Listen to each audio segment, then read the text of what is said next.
Hello dear students, आज preparation करते हैं रीजनिंग पेपर की। जितने भी कम्पिटिटिव एग्ज़ाम्स होते हैं उसमें रीजनिंग पेपर कंपलसरी होता है और ये आपका पेपर यहाँ पर है नेट का। तो ये ओल्ड क्वेश्चन पेपर हैं और कितनी बार क्वेश्चंस रिपीट होते हैं, तो इसलिए काफ़ी पुराने क्वेश्चंस पेपर लेकर आए हैं आपके लिए। सोल्ड है ये आपका, और ये पेपर है आपका जून 2006 का।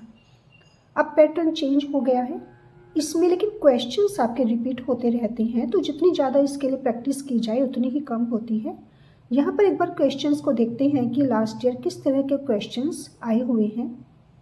This paper contains 50 multiple choice questions. तो ये दोनों लैंग्वेज में आता है आपका, चाहे आपके पास इंग्लिश लैंग्वेज है या नहीं है, लेकिन हिंदी में भी होता है और इंग्लिश में भी। तो यहाँ पर देखिए, first one question, which of the following comprise teaching skill.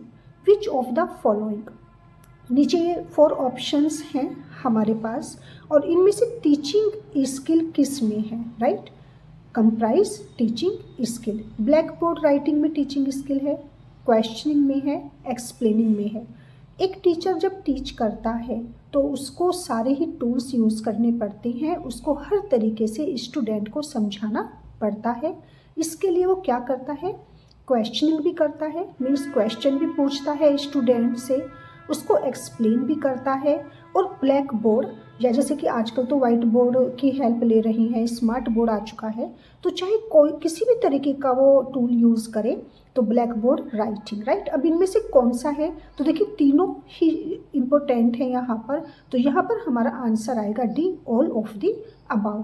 Black board writing भी और क्वेश्चनिंग भी और एक्सप्लेनिंग भी, ये सभी आते हैं किसमें, टीचिंग स्किल में। Second one is, which of the following statements is most appropriate. इनमें से कौन सा ऐसा स्टेटमेंट है जो सबसे ज़्यादा एप्रोप्रिएट है, सबसे ज़्यादा सही है। अब 4 को देखते हैं। टीचर्स कैन टीच, टीचर्स पढ़ा सकते हैं। Teachers help can create in a student a desire to learn. अगर टीचर्स चाहें तो स्टूडेंट्स में क्या क्रिएट कर सकते हैं, एक डिज़ायर, एक इच्छा उनको सीखने की। तो ये टीचर्स पर डिपेंड करता है, और वो हेल्प करते हैं स्टूडेंट की क्या करने में, सीखने में, मीन्स उनकी इच्छा को जगाते हैं सीखने में। Lecture method can be used for developing thinking. तो यहाँ पर कि जो एक लेक्चर का मेथड होता है, लेक्चर का एक मेथड यूज़ होता है किसके लिए, developing thinking, means thinking develop होती है स्टूडेंट्स के किसके थ्रू, लेक्चर मेथड के थ्रू। Teachers are born. तो अब इन चारों में से ये भी देखिए, तो होता ही है, अगर कोई टीचर है तो वो ऑफकोर्स वो टीच कर सकता है। टीचर्स आर बॉर्न, कुछ कहते हैं कि टीचर्स क्या है, टीचिंग एक गॉड गिफ्टेड है। तो टीचर्स ज़बरदस्ती आप नहीं बन सकते क्योंकि गॉड गिफ्टेड होते हैं, लेकिन सबसे अच्छा इसमें क्या है, मोस्ट एप्रोप्रिएट क्या है, दैट इज़ ओके। ये भी सही है कि जो एक लेक्चर मेथड होता है वो स्टूडेंट की थिंकिंग को डेवलप करता है, लेकिन फिर भी सबसे अच्छा इसमें क्या है, teachers help can create in a student a desire to learn. तो यहाँ पर हमारा आंसर आ जाएगा B. Next one is, the first Indian chronicler of Indian history was. हर तरह के क्वेश्चंस आते हैं रीजनिंग में या जीके में, जो हमारा ancient India means Indian history में फर्स्ट इंडियन क्रॉनिकलर कौन थे। तो यहाँ पर सबके नाम दिए गए हैं और यहाँ पर आंसर है Kalhana. Next one is, which of the following statement is correct. Reliability ensures validity. Reliability विश्वसनीयता, और वैलिडिटी जो वैधता होती है उसको एंश्योर करती है, उसको सुनिश्चित करती है। Validity ensures reliability, okay. तो यहाँ पर ये दोनों अपोजिट है। Reliability and validity are independent of each other. दोनों एक दूसरे से पूरी तरह से इंडिपेंडेंट है या अलग हैं, मीन्स दोनों एक दूसरे पर डिपेंड नहीं है, बल्कि क्या है, इंडिपेंडेंट है। Reliability doesn't depend on objectivity. Reliability किस पर डिपेंड नहीं है, ऑब्जेक्टिविटी पर। तो अब यहाँ पर ये आपका सी आएगा आंसर। रिलायबिलिटी एंड वैलिडिटी दोनों ही एक दूसरे से पूरी तरह से फ्री है, स्वतंत्र है या आज़ाद हैं। विच of the following indicates evaluation. तो इनमें से कौन सा ऐसा एक स्टेटमेंट है जो इवेल्युएशन को इंडिकेट करता है। राम गोट 45 मार्क्स आउट ऑफ 200, तो ये भी यहाँ पर इवेल्युएशन हो रहा है क्योंकि इवेल्युएट किया है। Mohan got 38% marks in English, इसको भी इवेल्युएट किया है। Shyam got first division in final examination, तो यहाँ पर इवेल्युएशन हुआ तभी पता चला कि उसने फर्स्ट डिवीज़न गॉट की है। तो तीनों ही यहाँ पर सही है, और जब सब सही होते हैं तो हमारा यहाँ पर क्योंकि कोई ऑप्शन नहीं है तो यहाँ पर आ जाता है ऑल दी अबाउ, तो हमारा आंसर आ जाएगा यहाँ पर all the about. Next one is research can be conducted by a person, तो रिसर्च कौन कर सकता है, कौन सा ऐसा पर्सन है जो रिसर्च कर सकता है। Who has studied research methodology, जिसने रिसर्च मेथोडोलॉजी को स्टडी किया है, क्या वो ही रिसर्च कर सकता है। ज़रूरी नहीं है कि जिसने शोध विधि पढ़ी हो, जिसने रिसर्च करने का मेथड पढ़ा हो, मेथोडोलॉजी को पढ़ा हो, वही कर सकता है। होल्ड्स आ पोस्ट ग्रेजुएट डिग्री, जिसके पास क्या है, जो पोस्ट ग्रेजुएट है, जिसके पास पोस्ट ग्रेजुएट की डिग्री है, क्या वही रिसर्च कर सकता है। Possesses thinking and reasoning ability, या वो व्यक्ति रिसर्च कर सकता है जिसके पास सोचने की और रीजनिंग एबिलिटी, तर्क करने की एबिलिटी हो, क्षमता हो। इज़ अ हार्ड वर्कर, या क्या वो व्यक्ति रिसर्च कर सकता है जो हार्ड वर्किंग है। तो देखिए हार्ड वर्किंग तो सभी होते हैं, और ज़रूरी नहीं है कि किसी ने अगर रिसर्च के मेथड को स्टडी किया है तो वो रिसर्च कर सकता है। सभी के पास most of the students they have post graduate degree. तो यहाँ पर सबसे अच्छा जो अप्रोप्रिएट है कि research can be conducted by a person who possesses thinking and reasoning ability, क्योंकि रिसर्च के लिए सबसे ज़्यादा क्या ज़रूरी होता है, रीजनिंग एबिलिटी। ये उसके पास एबिलिटी हो, किस चीज़ की एबिलिटी हो, सोचने की और तर्क करने की।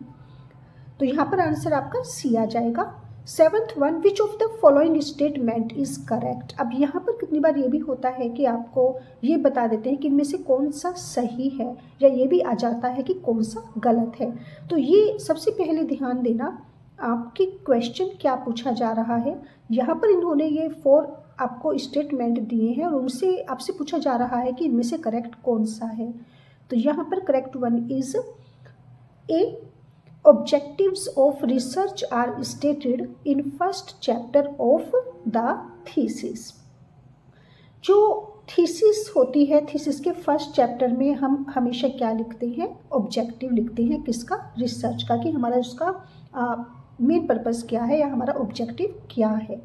तो क्या ये आंसर सही है, right. Researcher must possess analytical ability, जो एक रिसर्चर होता है उसके पास क्या होनी चाहिए, एनालिटिकल एबिलिटी होनी चाहिए, यानी कि विश्लेषण करने की उसके पास एक एबिलिटी या योग्यता होनी चाहिए। Then variability is the source of problem, क्योंकि बहुत ज़्यादा वेरिएबिलिटी होती है और सबसे बड़ी यही प्रॉब्लम होती है, source of the problem.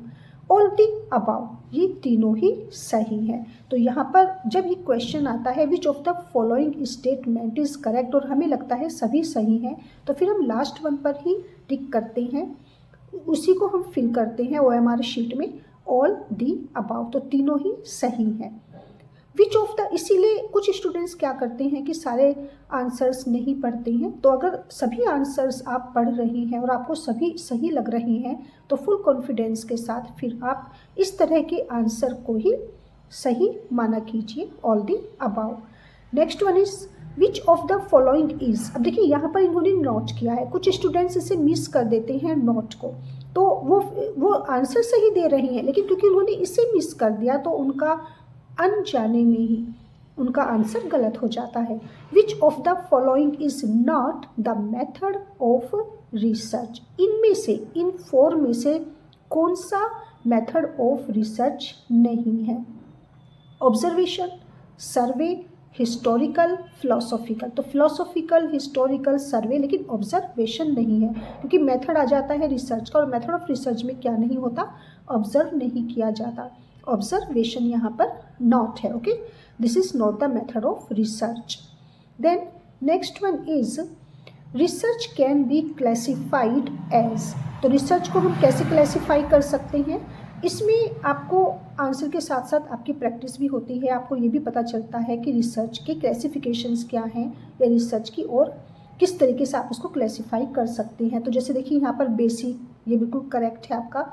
Research can be classified as basic, applied and action research, quantitative and qualitative research, philosophical research, historical research, survey and experimental research. तो देखिए कोई भी आंसर यहाँ पर गलत नहीं है, तो हमारा सेम आंसर आ जाएगा all the above. Next 10th one is the first step of research is. The first step of research, सबसे पहला रिसर्च का स्टेप क्या होता है? सिलेक्टिंग अ प्रॉब्लम, किसी प्रॉब्लम को सिलेक्ट करना, सर्चिंग अ प्रॉब्लम, किसी प्रॉब्लम को ढूंढना, फाइंडिंग अ प्रॉब्लम, किसी भी प्रॉब्लम का पता लगाना, आइडेंटिफाइंग अ प्रॉब्लम, किसी भी प्रॉब्लम की को आइडेंटिफाई करना या उसकी पहचान करना। तो देखिए यहाँ पर सिलेक्ट करना, सर्च करना, फाइंड करना और आइडेंटिफाई करना, यहाँ पर आपका आ जाएगा आइडेंटिफाइंग अ प्रॉब्लम। क्योंकि हम प्रॉब्लम को सिलेक्ट नहीं करते, उसे सर्च नहीं करते, उसे फाइंड आउट नहीं करते, उसको हम क्या करते हैं, उसकी पहचान करते हैं, उसको आइडेंटिफाई करते हैं। अब उसके बाद यहाँ पर आपका जो नेक्स्ट आता है, इसमें क्या होता है कि कुछ एक ग्रुप दे दिया जाता है क्वेश्चन का, और वो किसके बेस पर होता है? एक आपको पैराग्राफ दिया जाता है, एक पैसेज दिया जाता है, और उसी पैसेज के बेस पर, उसी पैराग्राफ के बेस पर आपको आंसर देने होते हैं। मीन्स उसके आंसर कहीं बाहर से नहीं होते, बल्कि उसके आंसर किस पर बेस्ड होते हैं? जो आपके पास वो पैसेज या पैराग्राफ होता है। 11 to 15, अब यहाँ पर जो भी आपके क्वेश्चंस होंगे 11 to 15 वो किस पर बेस्ड होंगे? इस पूरे पैराग्राफ पर। तो इसको पढ़ने में ज़रा से एग्जामिनेशन हॉल में टाइम लग जाता है, 5 to 10 मिनट्स लग जाती हैं कितनी बार समझने में। तो देखिए ये आपका, लेकिन इसमें एक अच्छी बात ये होती है कि ये कभी भी रिपीट नहीं होता। मीन्स 1 और 2% ही शायद, अब तक हमने तो कभी नहीं देखा कि पैसेज या पैराग्राफ कभी रिपीट हुआ हो, ये हमेशा ही न्यू होता है। बस इसमें तो आपको जितनी ज़्यादा प्रैक्टिस कर सकें उतना कर सकते हैं। तो यहाँ पर इसमें प्रैक्टिस करनी होती है कि आप जितनी जल्दी इसके आंसर ढूंढ सकें। ओके, तो जो अच्छे गुड रीडर होते हैं वो बहुत जल्दी इसकी पहचान कर लेते हैं। आप देखिए यहाँ पर कौन कौन से क्वेश्चन इन्होंने दिए हैं। ये पूरा आपका फिल्म बेस्ड है, इंडस्ट्री में जितनी भी फिल्म्स हैं यश चोपड़ा की, तो उन पर बेस्ड है। गॉट। अब इसमें देखते हैं which word Yash Chopra would not be able to pronounce. अब यहाँ पर इन्होंने 4 वर्ड्स दिए हैं। अब हमें तो नहीं पता कि यश चोपड़ा कौन सा ऐसा इंग्लिश का वर्ड है, कौन सा ऐसा वर्ड है जिसे वो प्रोनाउंस नहीं कर पाएंगे, तो वो पैराग्राफ में ही होता है। और जब हम देखते हैं तो देखिए यहाँ पर ये वर्ड आया है, ये रहा आपका जाइटगिस्ट। ओके, जाइटगिस्ट। और यहाँ पर इन्होंने क्या लिखा है? The Germans coined a word for it, Zeitgeist, which perhaps Yash Chopra would not care to pronounce. तो यहाँ पर इन्होंने लिखा है कि वो उसे प्रोनाउंस नहीं कर पाएंगे, तो यहाँ पर आंसर आ गया हमारा गॉट जाइटगिस्ट। तो इस तरीके से हम इनके आंसर ढूंढते हैं और वो पैराग्राफ में ही होते हैं। Who made लम्हे in 1991? 1991 में लम्हे किसने बनाई? तो यहाँ पर इसका आंसर भी देखिए आपको कहाँ है, आपका आंसर यहाँ पैराग्राफ में, इंडियन ऑन स्क्रीन इन लम्हे इन 1991। गॉट। और ये किसने बनाई थी? यश चोपड़ा ने। गॉट, यश चोपड़ा। तो ये आपकी आ जाती है यहाँ पर, ये रहे आपकी यश चोपड़ा। फिर उसी पैराग्राफ पर बेस्ड आपका नेक्स्ट क्वेश्चन है, which movie is associated with Manoj Kumar? Manoj Kumar से रिलेटेड मूवी। तो उसमें देखिए हम उसी पैराग्राफ में देखेंगे, आपका ये रहा, दिस इज मनोज कुमार देश की धरती। तो मनोज कुमार से रिलेटेड मूवी है यहाँ पर, राइट। ये सारे ऑप्शन हैं आपके, तो यहाँ पर ये देश की धरती। Which is the latest film by Yash Chopra? तो क्योंकि देखिए पुराना ओल्ड क्वेश्चन पेपर है आपका, तो रिसेंटली पूछ लेते हैं यहाँ पर यश चोपड़ा की न्यू मूवी। तो इसमें है, इसके अकॉर्डिंग, पैराग्राफ के अकॉर्डिंग आपकी यश चोपड़ा की जो न्यू मूवी है, that is in a new movie Veer Zaara. Got. Then next question is which is the dress of the heroine in Veer Zaara? Veer Zaara की हीरोइन की कौन सी ड्रेस थी? आई मीन कौन सी ड्रेस है? ट्रेडिशनल, तो सारी ट्रेडिशनल है, सारी ड्रेसेस, तो कौन सी थी यहाँ पर? गुजराती, बंगाली, मद्रासी, पंजाबी। और यहाँ पर वीर जारा सिंह की ड्रेस है traditional Punjabi clothes. Okay, the new heroine is not a babe but often a baby dressed in traditional Punjabi clothes. तो 11 to 15 वो क्वेश्चंस थे जो आपके पैसेज और पैराग्राफ पर बेस्ड थे। अब आते हैं new questions. 16, which one of the following can be termed as verbal communication? Verbal communication जो मौखिक संचार होता है, तो वर्बल कम्युनिकेशन हम किसे बोलेंगे इनमें से? जैसे कि देखिए, professor Sharma delivered the lecture in the classroom. Professor Sharma ने क्लासरूम में लेक्चर डिलीवर किया, तो ये क्या है? हमारा वर्बल कम्युनिकेशन है, ये सही है। सिग्नल हमें एक्चुअली सारे इसलिए पढ़ने होते हैं कि कितनी बार हमारा लास्ट में आ जाता है ऑल ऑफ द अबाव। तो ये ऐसा नहीं होता, कुछ स्टूडेंट्स क्या करते हैं कि उनको फर्स्ट वन सही लगा और उन्होंने तुरंत टिक कर दिया। तो आप लास्ट में आकर ये भी देखा कीजिए कि कहीं ऐसा तो नहीं लिखा कि ऑप्शन एक ये भी आपके पास हो कि ये सभी सही है, all of the above. Signal at the cross road changed from green to orange. Cross road पर जो लाइट थी वो ग्रीन से किस में कन्वर्ट हो गई? ग्रीन टू ऑरेंज, ग्रीन से ऑरेंज कलर में। तो जो सिग्नल था क्रॉस रोड पर वो ग्रीन से ऑरेंज में कन्वर्ट हो गया, चेंज हो गया। तो ये तो वर्बल कम्युनिकेशन नहीं है, ये तो सिग्नल है एक।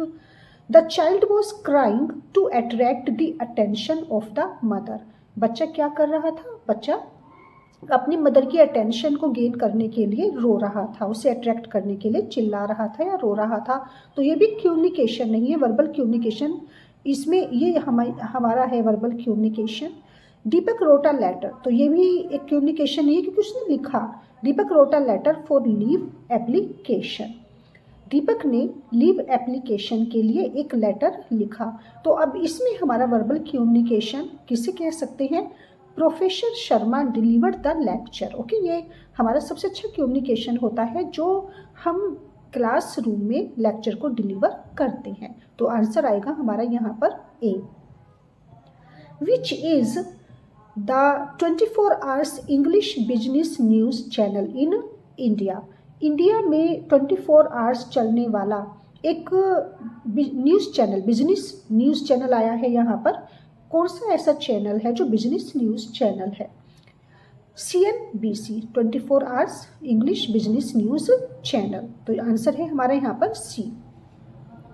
Next one is consider the following statements in communication. Communication में इनमें से कौन सा हमारा स्टेटमेंट सही है? Hema Malini is the chairperson of the children's film society India. Hema Malini children film society India की प्रेसिडेंट हैं, चेयरपर्सन हैं। Yash Chopra is the chairman of the central board of film certification of India. Sharmila Tagore is the chairperson of national film development corporation. Yash Chopra India के central board of film certification के chairman हैं या chairperson है, president है, अध्यक्ष हैं। शर्मिला टैगोर चेयरपर्सन है कहाँ की? नेशनल फिल्म डेवलपमेंट कॉरपोरेशन की। Dilip Kumar, Raj Kapoor and Preity Zinta have all been recipients of Dada Saheb Phalke award. Dilip Kumar, Raj Kapoor और प्रीति जिंटा को मिला है दादा साहब फाल्के अवार्ड। तो अब इसमें से which of the statement given above are correct. तो इनमें से कौन सा स्टेटमेंट सही है? गुड। तो अब यहाँ पर ये हमारा आएगा फोर्थ, ये सही है। और इसमें देखिए इन्होंने ये एक ऑप्शन ये भी है सी, फोर्थ ओनली, सिर्फ ये ऑप्शन सही है। नेक्स्ट क्वेश्चन है हमारा, विच of the following pair is not correctly matched. तो यहाँ पर नॉट आया है। कौन सा ऐसा पेयर है जो एक दूसरे से मैच नहीं करता correctly, not correctly matched? N Ram the Hindu, Barkha Dutt Zee news, Prannoy Roy, NDTV 24, प्रभु चावला आज तक। तो यहाँ पर बरखदत जी न्यूज़।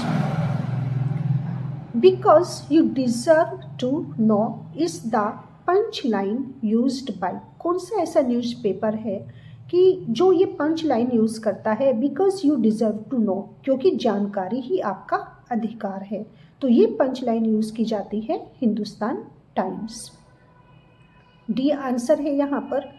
अब देखिए कुछ इस तरह के रीजनिंग के क्वेश्चंस आते हैं और इनका एक मेथड होता है, इनका एक फॉर्मूला होता है। अगर आप इसकी प्रैक्टिस करते हैं तो आप एग्ज़ाम में काफ़ी जल्दी आंसर करेक्ट दे सकते हैं। In the sequence of numbers 8, 24 then 12, और यहाँ पर ये आपका आंसर होगा कि यहाँ पर क्या आएगा, 18 देन 54 द मिसिंग नंबर। अब ये यहाँ पर मिसिंग नंबर क्या है, तो क्योंकि इसका एक फॉर्मूला या मेथड होता है। अब देखिए यहाँ पर 8 के बाद 24 आया है और 18 के बाद 54 आया है, तो 12 के बाद क्या आएगा। 8 को अगर मल्टीप्लाई करते हैं 3 से तो आंसर आता है 24। ओके, 8 को अगर 3 से मल्टीप्लाई करते हैं तो हमारा आंसर आएगा 24। उसी तरीके से जस्ट लाइक दैट 18 को अगर मल्टीप्लाई करते हैं 3 से तो आंसर आएगा 54, राइट। अब यहाँ पर अगर आप 12 को 3 से मल्टीप्लाई करते हैं तो आपका आंसर यहाँ पर आएगा 36। 12 को 3 से मल्टीप्लाई कीजिए तो आंसर आएगा C, और 36 हमारा कहाँ पर है, C में 36। तो ये सेम यहाँ पर मेथड इम्प्लाई किया जा रहा है इन इस सीक्वेंस में, और ये है आपका 3 से मल्टीप्लाई करना। गुड।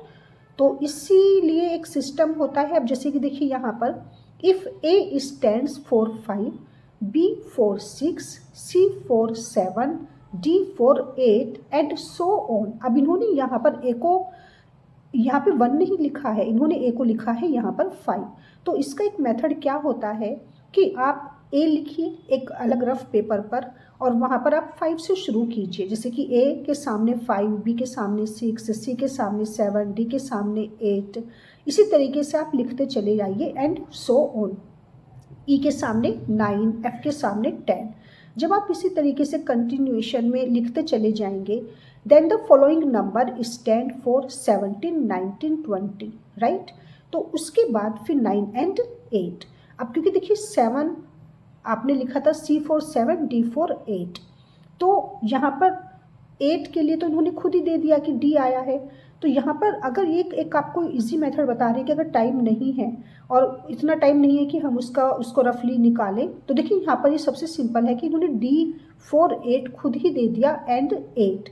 तो कौन सा यहाँ पर करेक्ट आंसर है। अब देखिए D यहाँ पे लास्ट में कहीं नहीं है, D सिर्फ किस में है, B में। तो एक तो ये फॉर्मूला हो गया कि हम बिना ये फॉर्मूला निकाले, बिना इसको सॉल्व किए हम जल्दी से यहाँ पर टिक कर दें, क्योंकि D फॉर 8 और यहाँ पर ये 8 है। गुड।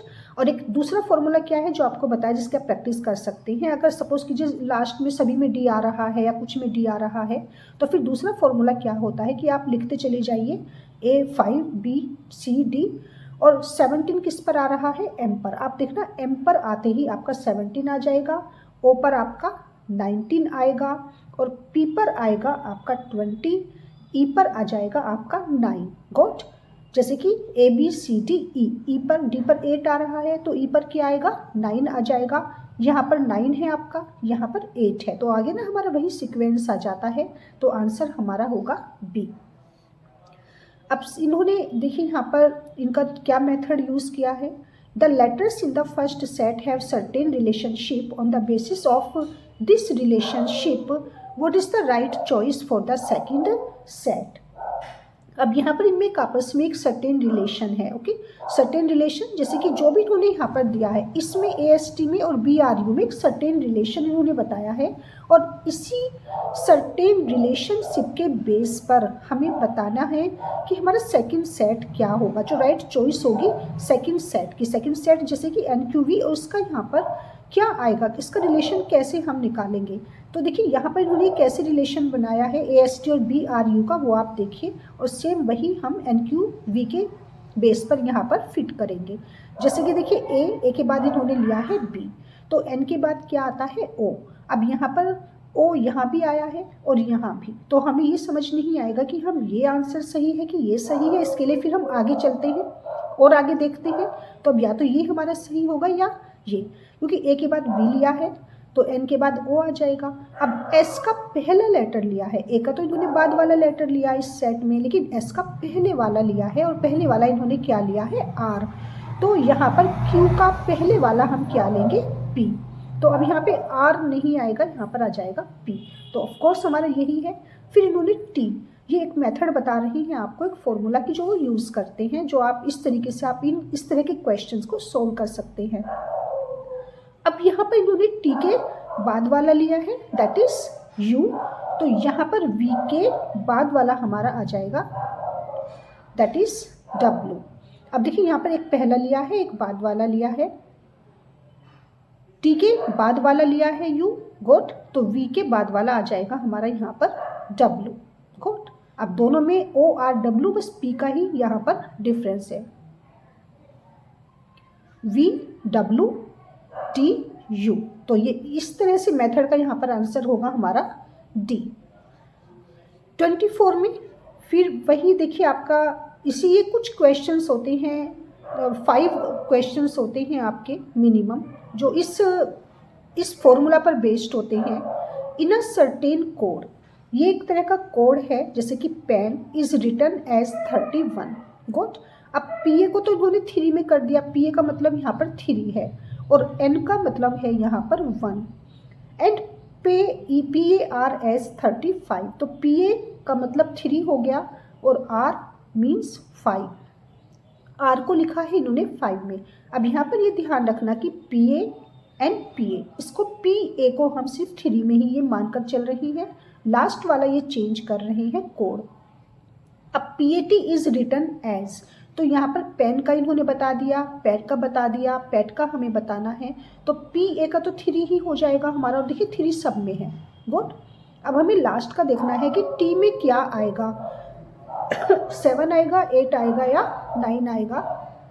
अब यहाँ पर हमें लेना है जैसे कि एन, और ये काफ़ी इंपॉर्टेंट क्वेश्चन है, ये काफ़ी रिपीट होता है एग्जाम्स में, कितने भी कम्पिटिटिव एग्जाम्स हो ये काफ़ी रिपीट होता है।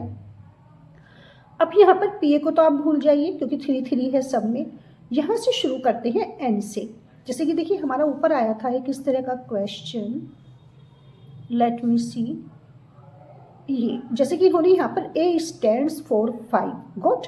तो अब यहाँ पर हम ले लेते हैं एन इज रिटन एज 1, तो एन को हम 1 मान लेते हैं। अब आप एक रफ पेपर पर लिखते चले जाइए, N O P Q R S T, N से लेकर टी तक के लेटर लिखिए आप, ओके। एन से लेकर N O P Q R S T, बस एन से लेकर टी तक, और उनके सामने लिखिए 1 2 3, जैसे कि एन के सामने लिखेंगे 1, ओ के सामने लिखेंगे 2, पहले आप लिख कर देखिए एक बार, और पी के सामने 3, क्यू के सामने 4, आर के सामने 5, एस के सामने 6, टी के सामने 7, गुड। जब आप इस तरीके से लिखेंगे तो आपका ये सीक्वेंस आपका पता चल जाएगा कि एन इज रिटन 1 और आर का आपका 5 आएगा, राइट। आपने लिखा ना N O P Q R, तो आर के सामने 5 आ रहा है। अब आप देखेंगे टी के सामने आपका क्या आया, टी के सामने आपका 7 आ जाता है। तो क्योंकि टी के सामने 7 आया, पी ए का आपका 3 था, तो 3 एंड 7, तो आपका यहाँ पर आंसर 37 आ रहा है और 37 है आपका बी, बी आपका करेक्ट है, गुड। तो ये वाला फॉर्मूला हमें यूज़ करना पड़ता है और वो हमें खुद बताते हैं, जैसे कि उन्होंने पेन का और ये पी आर अपने आप बता दिया, बस हमें उनका वो कैच करना पड़ता है कि किस फॉर्मूला को लेकर वो सीक्वेंस में चल रही हैं। The side of a triangle are in the ratio of it is perimeter of 52 centimetre, the length of the smallest side is. तो यहाँ पर इन्होंने स्मॉलेस्ट साइड पूछी है और ये smallest side it is 12, that is D, 12 centimetre. Which one of the following statements is completely nonsensical.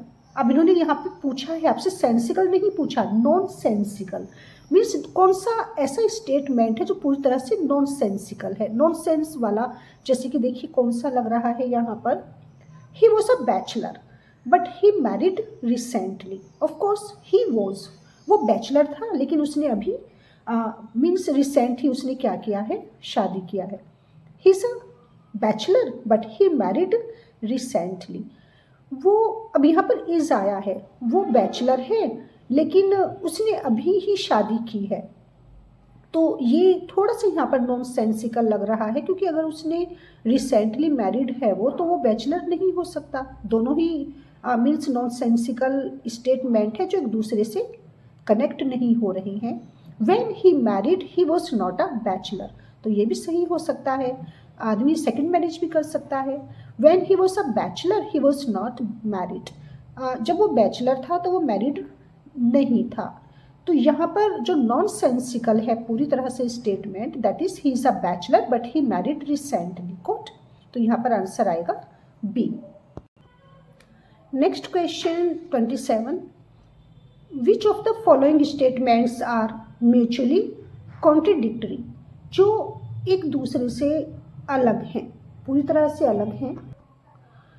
First option, all flowers are not fragrant, सभी flowers fragrant नहीं है। Most flowers are not fragrant, अधिकतर flowers fragrant नहीं होते हैं। None of the flowers is fragrant, कोई भी flower fragrant नहीं है। मोस्ट फ्लावर्स आर फ्रेग्रेंट, अधिकतर फ्लावर्स फ्रेग्रेंट हैं। तो अब यहाँ पर देखिए हमें भी ज़रा सा कन्फ्यूज़न है, लेकिन फिर भी अगर देखा जाए तो जो इन सब में ऑप्शन है वो हमें लग रहा है थर्ड एंड फोर्थ। आपको अगर इसमें कोई भी आंसर आपको सही लग रहा है तो वो प्लीज़ आप कमेंट में ज़रूर बताइएगा। लेकिन हमें जो आंसर लगा यहाँ पर कि जो म्यूचुअली कॉन्ट्रडिक्टरी है, none of the flowers and most flowers, okay. तो यहाँ पर इन्होंने जो ऑप्शन में दिया है वो दिया है इन्होंने third and fourth, third and fourth. 28, which of the following statement से द सेम थिंग, तो इन सभी स्टेटमेंट में कौन से ऐसे स्टेटमेंट है जो एक ही बात को सेम, एक ही बात कह रही हैं, चाहे स्टेटमेंट अलग है लेकिन मीनिंग एक ही है। Say the same thing, I am a teacher said by Arvind, I am a teacher said by Vinod, my son is a teacher said by Vinod's father. तो देखिए ये दोनों बिल्कुल सेम हैं, विनोद ने कहा है आई एम अ टीचर और उनके फादर ने भी कहा है माई सन इज अ टीचर, तो ये दोनों आपके सही हैं। माई brother is a teacher said by Vinod sister, तो विनोद की सिस्टर भी कह रही है कि मेरे ब्रदर एक टीचर है, तो ये तीनों आपके करेक्ट है, second third fourth. My brother is a teacher said by Vinod's only sister, तो ये भी सही है क्योंकि विनोद की सिस्टर यहाँ पर। अब आपका second, third, fourth and fifth. Choose the correct answer from the code given below. अब इसमें यहाँ पर आई एम अ टीचर, तो ये तो बिल्कुल अलग हो जाता है आपका first and second, then second and fourth, लेकिन क्योंकि ये फोर आपके सही हैं सेकंड वन से, तो ये वाला आंसर आपका सही है, second, third, fourth and fifth, okay. Second, then third, then fourth and then fifth, good. Then next one is 29th पर आ चुके हैं हम out of 50। Which of the following are correct ways of arguing, अगर हमें किसी से argue करना है तो आर्ग्यू करने का सबसे अच्छा तरीका देखिए यहाँ पर करेक्ट वे कौन सा लग रहा है। There can be no second husband without a second wife, the first one is there can be no second husband without a second wife, तो जरूरी नहीं है दूसरी पत्नी के बिना दूसरा पति नहीं हो सकता, मीन्स सेकेंड हस्बैंड नहीं हो सकता, उसके लिए सेकेंड वाइफ का होना जरूरी है। तो ये जरूरी नहीं है कि सेकेंड हस्बैंड होने के लिए सेकेंड वाइफ हो, तो ये जरूरी नहीं है। तो ये आर्ग्यू का कोई एक करेक्ट वे नहीं। Anil is a friend of Bob, Anil Bob का फ्रेंड है। Bob is a friend of Raj, Bob Raj का फ्रेंड है। Hence Anil is a friend of Raj. तो जरूरी नहीं है अनिल बॉब का फ्रेंड है, बॉब का फ्रेंड राज है, लेकिन जरूरी नहीं है कि राज किसका भी फ्रेंड हो, अनिल का भी फ्रेंड हो। तो ये भी सही नहीं है। A is equal to B, A B के इक्वल है। B is equal to C, B C के इक्वल है। Hence A is equal to C. तो ये करेक्ट है क्योंकि ए और बी इक्वल है, बी और सी इक्वल है, तो सी और ए भी इक्वल होंगे। If every one is a liar then we can not prove it. अगर सभी झूठे हैं तो फिर प्रूव ही कौन करेगा, हम इसे प्रूव नहीं कर सकते क्योंकि सभी लायर हैं। तो हमारा जो यहाँ पर एक आर्ग्यू का करेक्ट वे है वो हमारे थर्ड एंड फोर्थ है। तो आंसर आएगा हमारा यहाँ पर A, third and fourth. Next question 30 is which of the following statement is false. Always false, हमेशा ही जो गलत कह सकते हैं जिसे हम ऑलवेज फॉल्स। तो यहाँ पर ट्रू नहीं कहा, उन्होंने फॉल्स पूछा है। ट्रू फॉल्स में स्टूडेंट्स कितनी बार इसे इग्नोर कर देते हैं। तो यहाँ पर हमें ये देखना है कि ये जितने भी फॉलोइंग स्टेटमेंट हैं इसमें से कौन सा फॉल्स है। The first one is the sun will not rise in the east someday. तो क्या ये फॉल्स है कि सन किसी दिन ऐसा होगा कि सूरज ईस्ट से नहीं निकलेगा। कितनी बार ऐसा होता है कि सूरज नहीं निकलता। तो a wooden table is not a table, लकड़ी की टेबल टेबल नहीं होती। Delhi city will be drowned under water, Delhi शहर पानी में डूब जाएगा। Cars run on water as fuel, कारों में पानी cars run on water, car पानी से चलेंगी, मीन्स उनमें जो फ्यूल हम यूज़ करेंगे वो एज अ वाटर उनमें यूज़ करेंगे। तो कार दौड़ेंगी किस पर, वाटर पर, पानी में। Choose the correct answer from the code given below. अब यहाँ पर आपका ये है जो ऑलवेज फॉल्स ही रहेगा कि वुडन टेबल कभी भी टेबल नहीं होती, जबकि ऐसा नहीं है। जो वुडन टेबल है वो टेबल ही रहेगी। तो यहाँ पर सेकंड हमारे सभी ऑप्शन में सिर्फ यही है, सेकंड अलोंग। तो यहाँ पर हमारा करेक्ट आंसर होगा डी। अब wooden table is not a table, और ये हमेशा ही फॉल्स रहेगा। अब कुछ क्वेश्चंस ऐसे आते हैं जो आपके ग्राफ पर बेस्ड होते हैं, जैसे कि पीछे आपके पैराग्राफ दे दिया था आपको, ये आपका एक ग्राफ दे दिया जाएगा किसी भी तरीके का आपको, और ये भी हमेशा न्यू ही होता है, बस इसमें आपको प्रैक्टिस करनी होती है। ग्राफ दिया है इन्होंने यहाँ पर, और इसके क्वेश्चंस हैं 31 to 33, मीन सिर्फ ओनली थ्री क्वेश्चंस आपको दिए जाएंगे, और ये 3 क्वेश्चंस पैराग्राफ की तरह ही बेस्ड होंगे इस ग्राफ पर। तो जो इन्होंने आपको ग्राफ दिया है इसको हरीडली एक बार अगर आप ऑब्जर्व कर लेते हैं तो आप क्विकली आंसर दे सकते हैं एग्ज़ाम में। ये कंपनी है यहाँ पर, और ये इसका परसेंटेज है प्रॉफिट का जो इसने अर्न किया है, गॉट, और ये ईयर है। अब देखते हैं इस ग्राफ के बेस्ड पर उन्होंने जो 3 क्वेश्चंस पूछे हैं। ये इजी होता है वैसे काफ़ी, अगर एक बार हम इसको क्विकली देखें तो यहाँ पर the very first question is 31 question इन्होंने पूछा है। इसको एक बार जस्ट वेट, एक बार देख लेते हैं। इन द ईयर 2000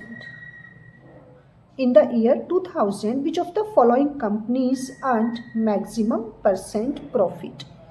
तो 2000 में गॉट, ये यहाँ पर जो डॉट डॉट हैं अभी आपकी थोड़ा यस, तो ये 2000 में सबसे ज़्यादा किस कंपनी ने प्रॉफिट गेन किया। तो यहाँ पर एफ, गॉट दिस वन, सबसे ज़्यादा किया एफ ने, तो यहाँ पर ये आपका एफ आएगा D. In the year 2001 which of the following companies earned minimum % profit. तो मिनिमम आपका ये यहाँ पर आ रहा है, दैट इज ए, राइट। ए ने मिनिमम किया 40, और यहाँ एफ मैक्सिमम किया, दैट इज अबाउट 65। तो आंसर यहाँ पर ए आएगा। In the years 2000 and 2001 which of the following companies earned maximum average % profit. तो दोनों ही कंपनी थी, दैट इज ए। तो यहाँ पर ये एफ आपका, तो ये काफ़ी इजी रहता है। ये आपका 33 3। ये एक पार्ट हमारा ब्लाइंड स्टूडेंट्स के लिए भी होता है, तो इन क्वेश्चंस को हम स्किप कर सकते हैं, स्किप ही करेंगे इनको। हम आ जाते हैं हमारे वापस 34 पर। अब देखिए कुछ आंसर्स में कन्फ्यूज़न है, तो उसका हम आंसर प्रोवाइड नहीं कर रहे हैं। आपको जो भी आंसर लगे प्लीज़ आप कमेंट बॉक्स में बता देना। हम मिसलीड नहीं करना चाहते यहाँ पर गलत आंसर देकर। Human development report for each of the year at global level has been published by. तो जो ह्यूमन डेवलपमेंट रिपोर्ट का हर साल एक ग्लोबल लेवल पर पब्लिश किया जाता है, वो किसके द्वारा किया जाता है? UNDP, IMF, WTO और वर्ल्ड बैंक। तो यहाँ पर हमें कुछ कन्फ्यूज़न है, तो आप प्लीज़ इसका अगर आपको आंसर पता है आप नीचे कमेंट बॉक्स में बता सकते हैं। और देखते हैं कि मेजॉरिटी में जो भी आंसर आता है उससे और स्टूडेंट्स को भी हेल्प मिल जाएगी। और यही यहाँ पर है एक कन्फ्यूज़न, क्योंकि कितनी बार ऐसा होता है कि समझ नहीं आता कि कौन से वाला आंसर सही है। The number of students in 4 classes A, B, C, D and their respective mean marks obtained by each of the class are given below.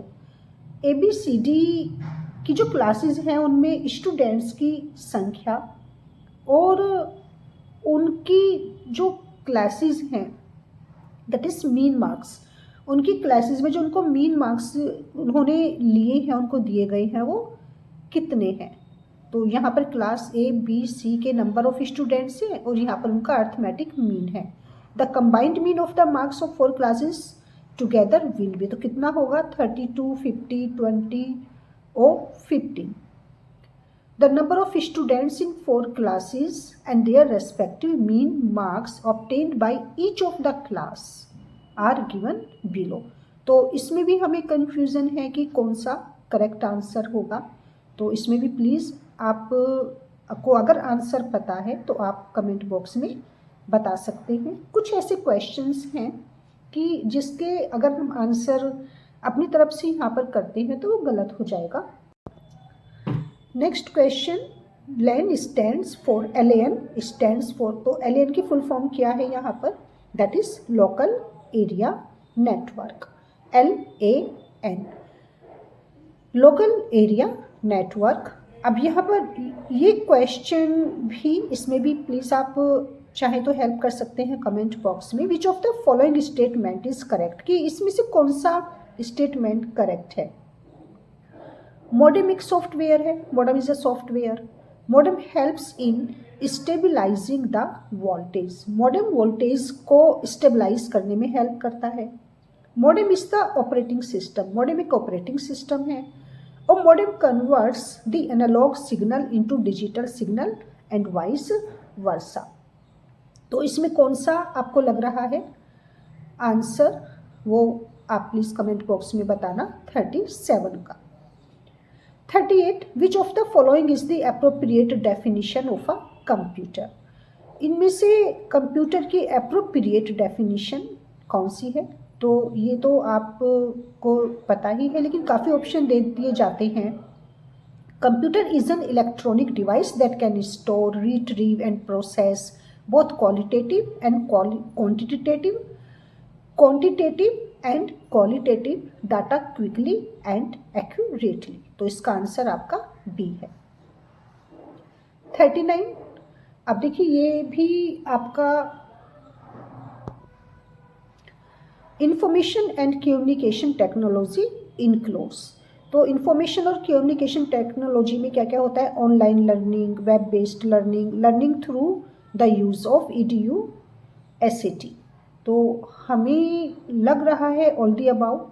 Got, आप बताना इसका क्या आपको आंसर लग रहा है इस क्वेश्चन का, क्योंकि ये क्वेश्चन से रिपीट होते हैं। विच of the following is the appropriate format of URL of email. तो ये भी देखिए आपके ऑप्शन हैं, और ईमेल में हमें मे बी A और D।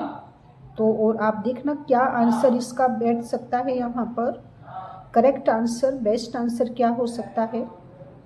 The most significant impact of volcanic eruption has been felt in the form of.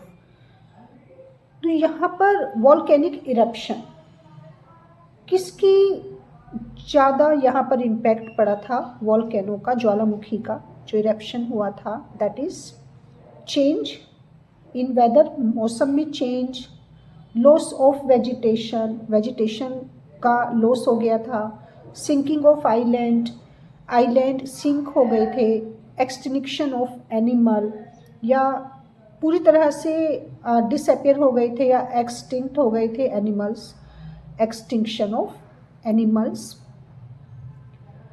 ये भी इसका भी आंसर देखते हैं क्या होता है इसका correct answer, has been felt in the form of, क्योंकि यहाँ पर इन्होंने सभी में देखिए, सभी जब वॉल्केनो होता है तो फर्क सिंक होते हैं, आइलैंड भी सिंक होते हैं, तो यहाँ पर हमें लग रहा है बी, लेकिन और आप देखना कि आपको सही आंसर लगता है। Which absorption and decomposition of CO2 in ocean water beyond desired level there will be. यहाँ पर क्या आंसर हो सकता है? With absorption and decomposition of CO2, decrease in temperature, growth of phytoplankton, plankton में की ग्रोथ हो जाएगी, या increase in salinity, salinity that is जो खारापन होता है उस वो इंक्रीज हो जाएगा, और राइज इन सी लेवल, या सी लेवल, सी का लेवल बढ़ जाएगा। तो इसका भी आंसर में कंफ्यूजन है यहाँ भी। 43 क्वेश्चन, अरेंज कॉलम, तो यहाँ पर एक प्रॉपर सीक्वेंस में हमें इनका मैच मिलाना है। ये आपका साइंस बेस्ड क्वेश्चन है, तो वो स्टूडेंट्स जो साइंस में वो बता सकते हैं, जो साइंस में परफेक्ट हैं कि इसका क्या यहाँ पर आंसर आ सकता है, राइट।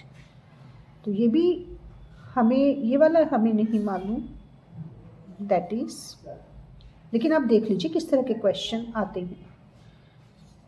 तो इसीलिए ये वाला रीजनिंग का आपका इसलिए डिफ़िकल्ट होता है, because we all are not all rounder. 44 the maximum emission of pollutants from fuel sources in India is caused bye.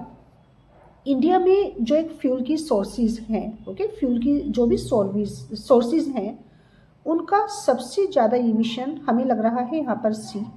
तो आप इसमें देखना कि क्या सी ही इसका करेक्ट आंसर है, refuge burning.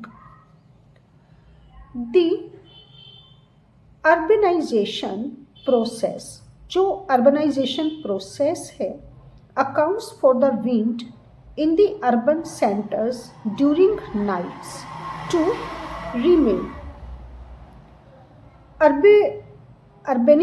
that is urbanization process के कारण रात में अर्बन एरियाज में, ड्यूरिंग नाइट्स अर्बन एरियाज में विंड की क्या हालत हो जाती है, कैसी हो जाती हैं, okay.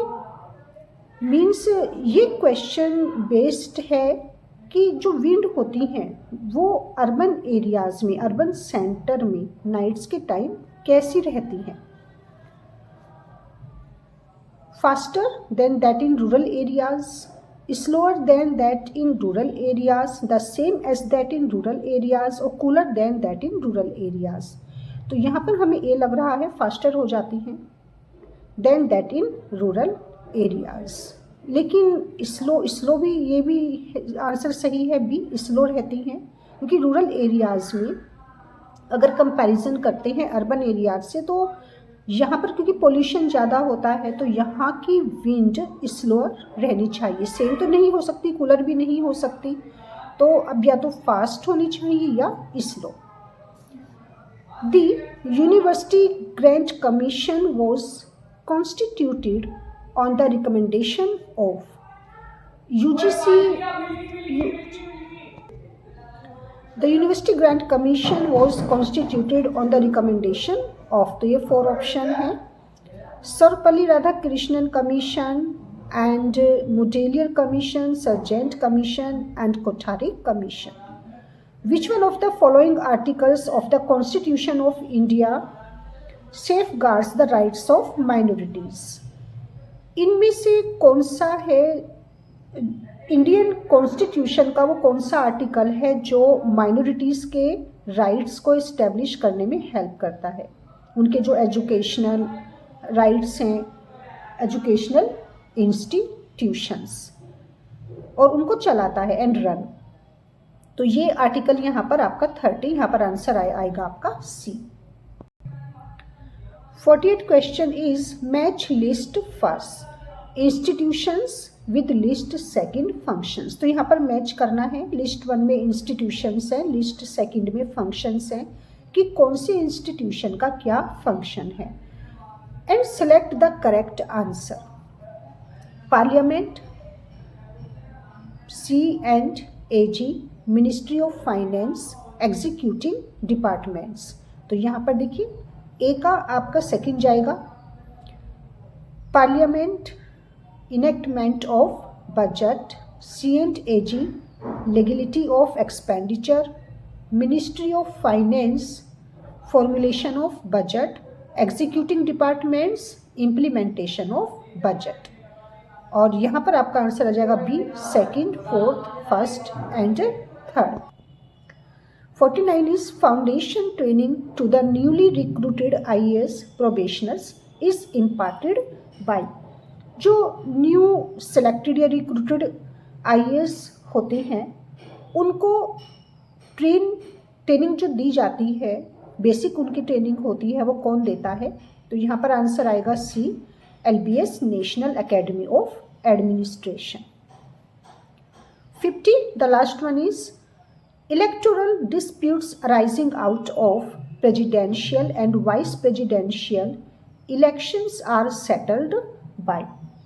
President and vice president के जो इलेक्शंस होते हैं उससे रिलेटेड जितनी भी तरह की डिस्प्यूट्स होती हैं तो उनको कहाँ पर उनको कहाँ सेटल किया जाता है? आंसर यहाँ पर आएगा आपका सी, सुप्रीम कोर्ट ऑफ इंडिया। तो ये आपके 50 थे यहाँ पर।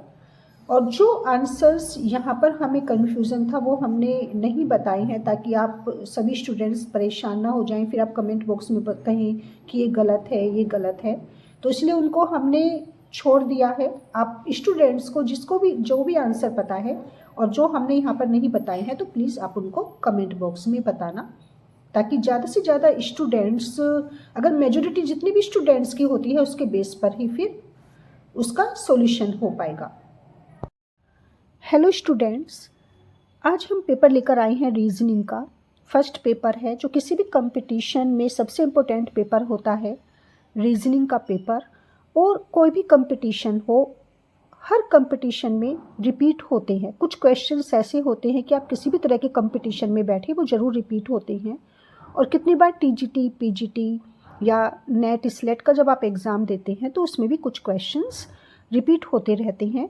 तो ये ओल्ड क्वेश्चन पेपर है रीजनिंग का, नेट का। ओके, नेट के ओल्ड क्वेश्चन पेपर हैं जो हम आपको जितने ज़्यादा पेपर हम अवेलेबल करा सकते हैं आपको नेट के रीजनिंग के, पैटर्न चेंज हो या ना हो, तो क्योंकि क्वेश्चंस रिपीट होते हैं तो ये आपकी प्रैक्टिस में काफ़ी हेल्प करेगा। अब ये आपका नेट का ओल्ड क्वेश्चन पेपर है रीजनिंग का, और ये दिसंबर 2007 का पेपर है, दिसंबर 2007 का।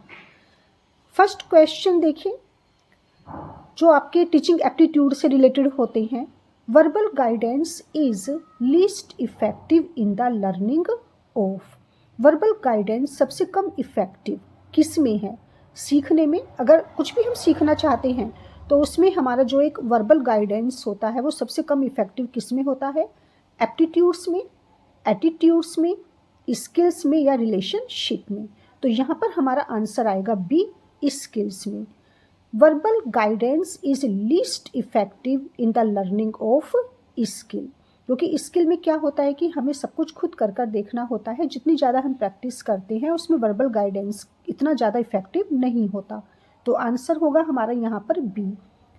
विच is the most important aspect of the teachers role in learning.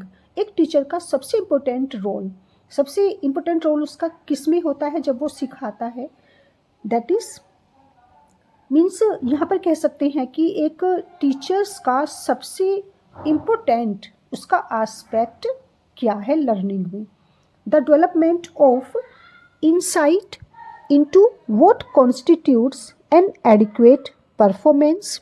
Means क्या करना, एक insight what constitutes an adequate performance, आंतरिक विकास करना किसी भी स्टूडेंट का, the development of insight into what constitutes the pitfalls and dangers to be avoided. आंतरिक विकास करना और किसी भी तरह के डेंजर से, पिटफॉल से मीन्स खतरों से या जाल में फंसने से उसको वो बचा जा सके। The provision of encouragement and moral support, moral support देने का अरेंजमेंट करना, प्रोविज़न करना मीन्स उसको एनकरेज करना, मोरल सपोर्ट प्रोवाइड करना। या the provision of continuous diagnostic and remedial help, means किसी भी तरह का कोई भी उपचार या सहायता का अरेंजमेंट करना, किसी भी तरह का प्रोविज़न करना, किसका, किसी भी तरह की हेल्प का। तो यहाँ पर सबसे अच्छा आंसर है A, the development of insight, okay, आंतरिक विकास करना, into what constitutes an adequate performances. तो इसका आंसर यहाँ पर ए आएगा। Third one is the most appropriate purpose of learning is, सीखने का पर्पज ऑफ लर्निंग, सबसे अच्छा पर्पज जिसे कहते हैं कि मोस्ट एप्रोप्रिएट जो पर्पज है सीखने का वो क्या है, क्या उद्देश्य है, क्या पर्पज है। Personal adjustment, modification of behaviour, social and political awareness और preparing oneself for employment. क्या सीखने का सबसे ज़्यादा एक मेन पर्पज़ यही है कि हम खुद को किसके लिए, जॉब के लिए तैयार करें, एम्प्लॉयमेंट के लिए तैयार करें, या हमारे बिहेवियर में किसी तरह का कोई मॉडिफिकेशन आए, मीन्स हमारे बिहेवियर में चेंजेस आए, या अपने पर्सनल एडजस्टमेंट के लिए कि हमारे पर्सनल रिलेशंस अच्छे बने। सोशल एंड पॉलिटिकल अवेयरनेस कि या फिर ये इसलिए हम सीखें कि हमारे सोशल और पॉलिटिकल हमें अवेयरनेस मिले। तो यहाँ पर सबसे अच्छा इसका आंसर है B, modification of behaviour. Learning से हमें क्या होता है, हमारे बिहेवियर में चेंजेस आते हैं, हमारा बिहेवियर मॉडिफाई होता है। तो यहाँ पर आंसर आएगा B. Fourth one is which of the following statement is correct. इन फोर में से कौन सा स्टेटमेंट करेक्ट है। Syllabus is a part of curriculum, syllabus curriculum का ही एक पार्ट है। Syllabus is an annexure to curriculum, syllabus same वही है कि सिलेबस करिकुलम से ही रिलेटेड है।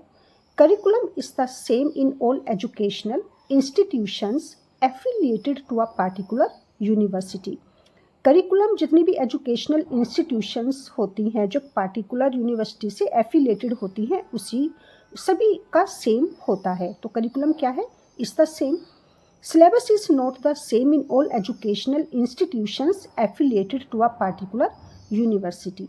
सिलेबस सभी एजुकेशनल इंस्टीट्यूशंस का सेम नहीं होता जो किसी पार्टिकुलर यूनिवर्सिटी से एफिलिएटेड होती हैं। तो देखिए ये भी गलत है और ये भी हमारा सही नहीं है।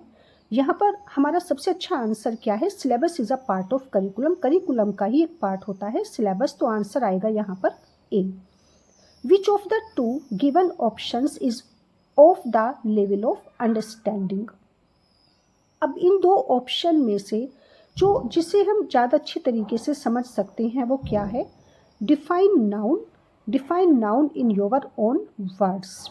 तो एक तो ये होता है तरीका लिखने का कि डिफाइन नाउन को डिफाइन कीजिए। एक होता है method define noun in your own words, अपने शब्दों में, मीन्स जैसे भी आप एक्सप्रेस करना चाहते हैं, जैसे भी आप समझाना चाहते हैं।